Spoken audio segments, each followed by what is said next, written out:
मोनिका अस्ति। मम पितुः नाम मोहित गरकोटे अस्ति। मम मातुः नाम मोनिका अस्ति। मम विद्यालय नाम सेंट फ्रांसिस स्कूल अस्ति। मम जनपदः नाम चंपावतः अस्ति। अहं तृतीयकक्षायां पठामि। मम प्रस्तुति दक्षिणामूर्तये अष्टकं स्तोत्रमस्ति।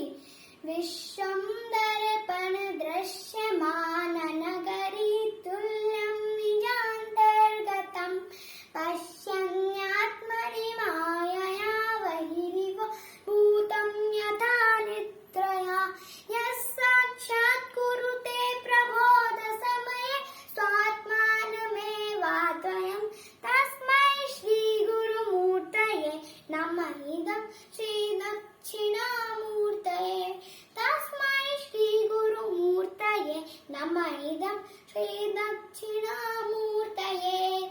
बीजस्यान्तरिवाङ्कुरो जगदिदं प्राङ्निर्विकल्पं पुनः मायाकल्पितदेशकालकलना वैचित्र्यचित्रीकृतम्।